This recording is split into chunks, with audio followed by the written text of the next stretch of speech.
तो छत्तीसगढ़ और मिजोरम में आज एक तरफ जहां पर मतदान की प्रक्रिया सुबह 7 बजे से शुरू हो चुकी है, छत्तीसगढ़ की 20 सीटें जिन पर पहले चरण में वोटिंग हो रही है, तो दूसरी तरफ मिजोरम की पूरी 40 सीटों पर वोटिंग की शुरुआत सुबह 8 बजे से हो चुकी है। और ऐसे में एक तरफ जहां पर पोलिंग बूथ पर मतदाताओं का उत्साह देखने को मिल रहा है, तो दूसरी तरफ अपील की जा रही है जिसमें खुद प्रधानमंत्री शामिल हैं और वोटर्स से उन्होंने अपील की है कि बड़ी संख्या में बाहर निकलें और अपने मताधिकार का इस्तेमाल करें, क्योंकि आज है लोकतंत्र का महापर्व। और इस लोकतंत्र के महापर्व पर भारत 24 की ये खास तैयारी और 2018 का वक्त जब कांग्रेस ने 15 साल का शासन खत्म करते हुए बनाम 5 साल की स्थिति बनाई, और इन 5 सालों में कांग्रेस की तरफ से बड़ा काम किया गया।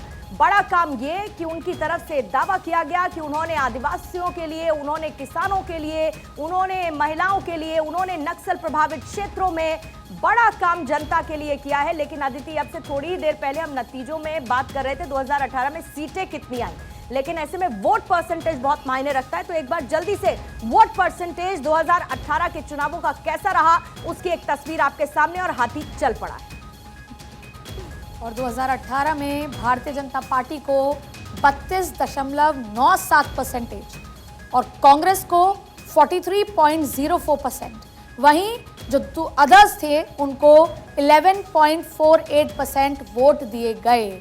यानी कि किस तरीके से 2018 में कांग्रेस ने वोट परसेंटेज क्या थे, भारतीय जनता पार्टी के क्या थे, और उसके बाद कांग्रेस का वोट परसेंटेज और भारतीय जनता पार्टी के वोट परसेंटेज में लगभग 11% का फर्क था।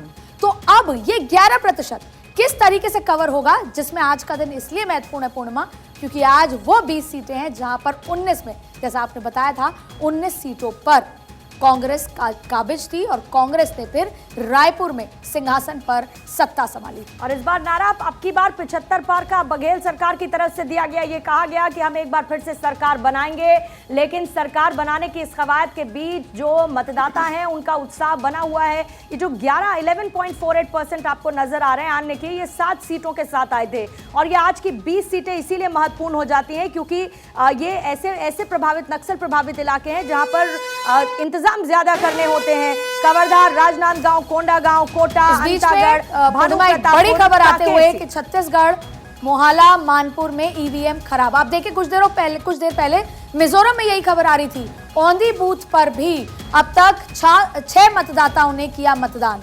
आप देखिए ईवीएम खराब होने से वोटर्स को परेशानी हो रही है, और इसको लेकर मोहला, मानपुर में ईवीएम खराब।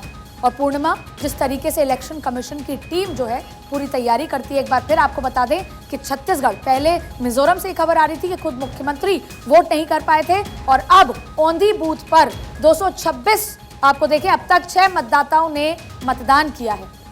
खराब होने से वोटर्स की परेशानी बढ़ती हुई नजर आई है। इस वक्त की बड़ी खबर आपको बता दें, छत्तीसगढ़ से खबर है, मौला, मानपुर में ईवीएम खराब हुई है। हालांकि ये छोटी मोटी दिक्कतें अदिति आ सकती है, सबसे महत्वपूर्ण क्या है कि शांतिपूर्ण तरीके से मतदान हो, संपन्न हो, और उसके लिए एक लंबे वक्त से इलेक्शन कमीशन की टीम से तैयारी की जा रही थी। ऑन दी बूथ है जिसमें 226 में ईवीएम खराब हो चुकी है। अभी तक सिर्फ 6 ऐसे मतदाता हैं जो मतदान कर पाए हैं, और सबसे बड़ी वजह यह है कि वोटर सुबह सुबह अदिति पहुंच जाते हैं। वजह यह रहती है कि कतार में पहले लग जाए, जैसे ही पोलिंग बूथ ओपन हो वो अपने मताधिकार का इस्तेमाल कर सके और लंबी लाइन से बच सके। और ऐसे में इलाके भी ऐसे हैं जहां पर सुरक्षा, आप देखें क्यों कई जगह 10 ऐसे विधानसभाएं जहां पर 7 से 3 बजे तक पोलिंग इसलिए हो रही है क्योंकि वहां पर शाम होते होते सुरक्षा के इश्यूज, सुरक्षा के इंतजाम को लेकर तमाम चीजें, तो ये कहा जाता है। और वैसे भी जो ये इलाके हैं, चाहे मिजोरम की बात करें और चाहे छत्तीसगढ़, ये ऐसे इलाके हैं जहां पर सुबह जल्दी शुरुआत होती है और शाम होते होते 6 बजे तक आप पहाड़ी या इस तरह के इलाकों में 6 बजे बाद फिर लोग घरों में रहते हैं, यही वजह है। लेकिन ईवीएम खराब होने के चलते जाहिर तौर पर इस तरह की परेशानी जब खुद मुख्यमंत्री नहीं कर पाए। बिल्कुल। और इसी बीच में सर्वेश पाठक जी राजनीतिक विश्लेषक हैं, न्यूज रूम से इस वक्त वो हमारे साथ जुड़ चुके हैं। और सर्वेश जी, पहला रिएक्शन आपसे लेते हुए, आपका एनालिसिस होने वाले चुनावों को लेकर क्या है, और खासतौर से मैं इन 20 सीटों के सेंट्रिक बात करूंगी छत्तीसगढ़ में, और 40 सीटें जिन पर आज मिजोरम में मतदान हो रहा है, इन 20 सीटों पर आपकी नजर क्यों है और 40 सीटों पर असर आपको क्या नजर आता है? देखिए 20 सीटों में आज सबसे महत्वपूर्ण इसलिए है क्योंकि जो हॉट बेड है ये मॉइस्ट का, उस इलाके में आज ये चुनाव हो रहे हैं। जिसमें दंतेवाड़ा से लेके बस्तर तक आता है। और आपने देखा कि कल शाम में 2 आईईडी ब्लास्ट भी किए गए, जिसमें 2 पोलिंग ऑफिसर और 2 जवान हमारे वो घायल भी हुए हैं। दूसरी बात यहाँ पे ये 2018 का अगर आप आंकड़ा देखेंगे तो कांग्रेस को इस क्षेत्र में जो आज 20 सीटें हैं उसमें बहुत ही अच्छी सफलता मिली थी। 17 सीटें उन्होंने 2018 में जीता था।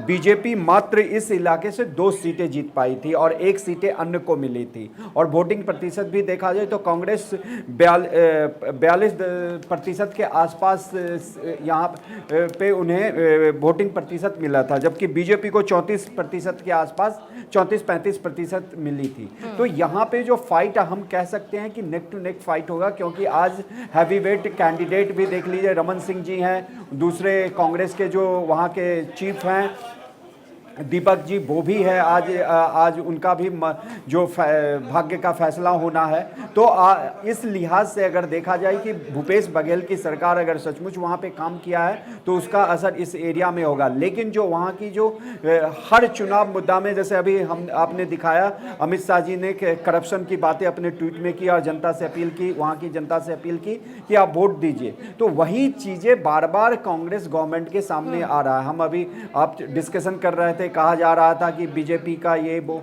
5 साल भूपेश बघेल की सरकार ने यहाँ पे बहुत अच्छे तरीके से किया। इंटरनल फाइट जो भी रहा हो टीएस देव सिंह जी के साथ।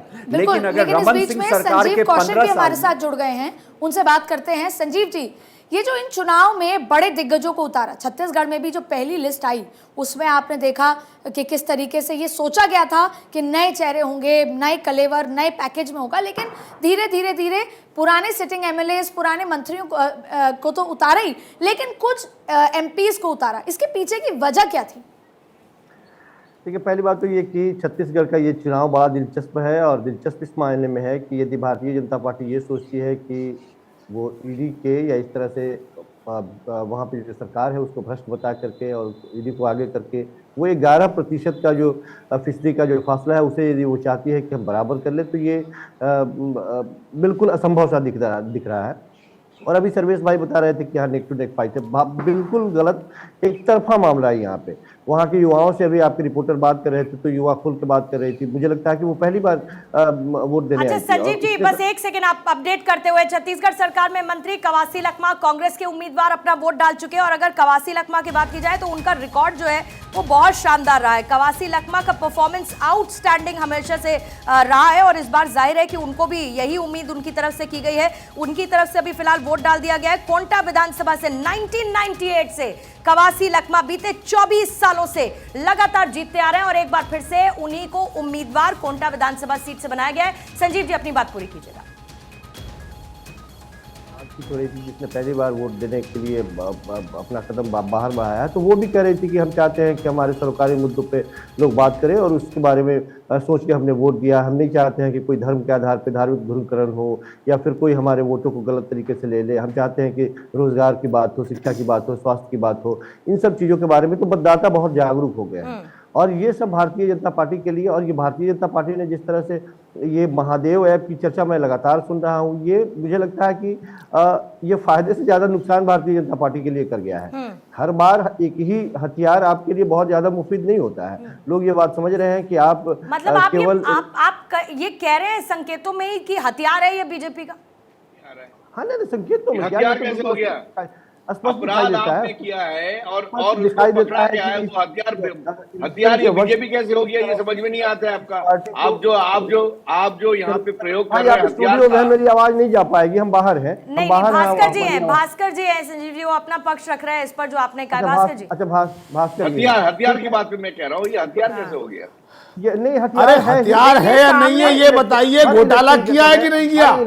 पैसे लिए है ना 500 करोड़। कांग्रेस के नेता भी ये कहते रहे हैं।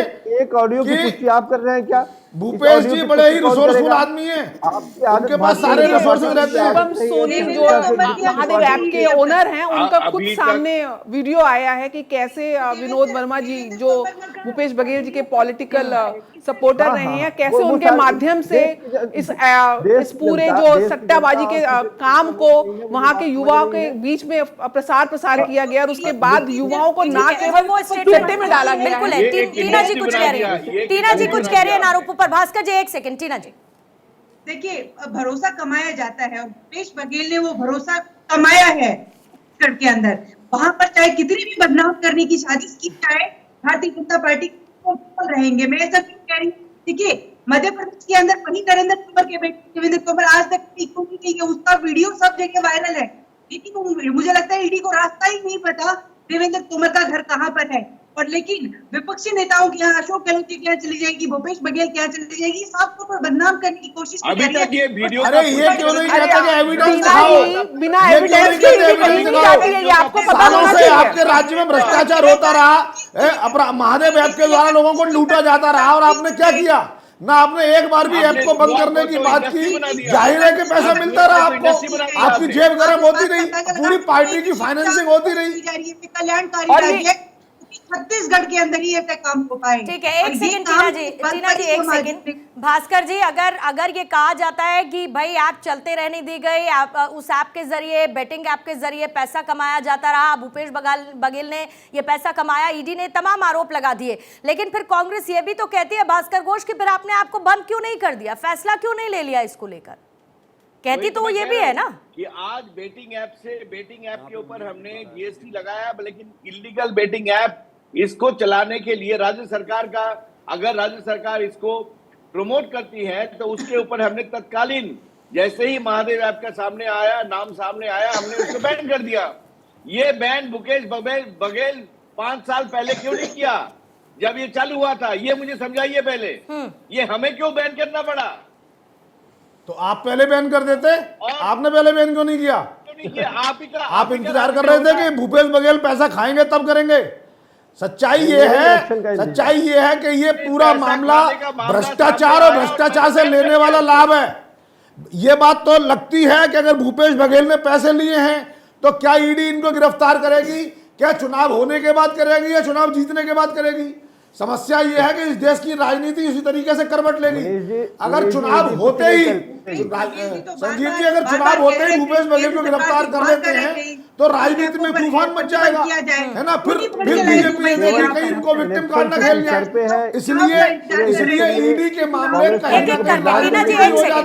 टीना जी एक करके ऐसे समझ में नहीं आएगा। सर्वेश जी कुछ कहना चाह रहे हैं, उसके बाद कौशिक जी आप बात पूरी करिएगा, फिर टीना जी आप। सर्वेश जी देखिए, भारत का जहां भी जो भी चुनाव हो रहा है उसमें मेन मुद्दा जो आता है वो करप्शन का आता है, और करप्शन जैसी चीज़ों को संजीव कौशिक जी कह रहे हैं कि एक हथियार, ये बहुत ही मतलब इतने बड़े अनुभवी कहिए पत्रकार होने के बावजूद संजीव जी कहते हैं एक हथियार। देखिए, चाहे छत्तीसगढ़ हो, इवन मणिपुर में भी करप्शन का मुद्दा उठ रखा है वहां के मुख्यमंत्री के खिलाफ, लेकिन कोर्ट ने उनको बरी कर दिया।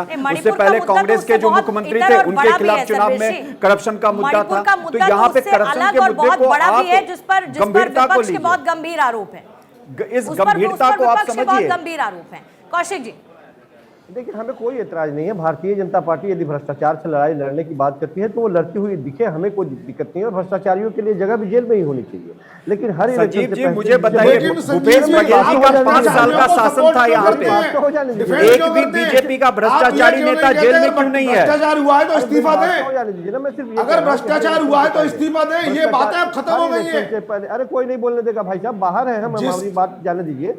हर इलेक्शन से पहले कोई नहीं, कौशिक जी थोड़ी देर बाद आप स्टूडियो ज्वाइन कर लीजिएगा, फिर बराबर का मुकाबला हो जाएगा। पूर्णिमा जी इनसे पूछिए पहले भारतीय जनता पार्टी जिस तरह से ईडी को दौड़ाती है, विपक्षी पार्टियों के पीछे दौड़ाती है, इलेक्शन के बाद में आखिर उसका नतीजा क्या निकलता है जाती है ना। कितने लोगों को, जिन लोगों को महाराष्ट्र इलेक्शन से पहले, आप बंगाल इलेक्शन से पहले, बिहार इलेक्शन से पहले, यूपी इलेक्शन से पहले, कितने लोगों के पीछे आपने ईडी दौड़ाए और इलेक्शन के बाद में कितने लोगों को ये बताइए आप आंकड़े, यदि आपके पास है तो फिर हम आगे बढ़ते हैं इस पे।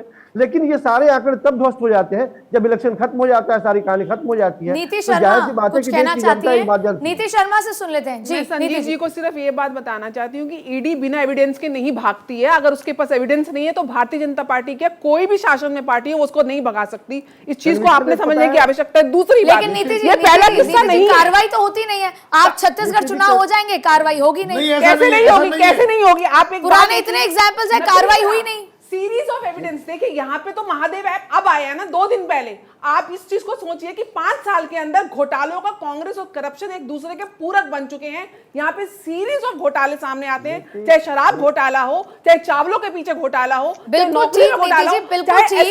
लेकिन ये चुनाव के 10 दिन पहले क्यों हो रहा है? यही टाइमिंग पे सवाल किया जाता है। चुनाव के 20 दिन पहले क्यों होता है? जब वहां पर बैठक होती है, राष्ट्र कार्यकारिणी होती है, तब छापे लगते हैं। आप मुझे तो बताइए, कोई इवेंट के पहले क्यों होता है? ये सवाल है बस। चुनाव तो देश में हो रहे, ईडी अपना काम पैरेलल तरीके से इररिस्पेक्टिव ऑफ चुनाव टीना जी इसका जवाब देना चाह रही है, लेकिन उससे पहले मनीष जी कुछ ऐड ऑन करना चाह रहे हैं। फिर टीना जी 2 सेकंड बस दीजिएगा आपके पास। पूर्णिमा जी, इंडी गवर्नमेंट लगातार ये कहती रही है कि ईडी का कन्विक्शन रेट क्या है।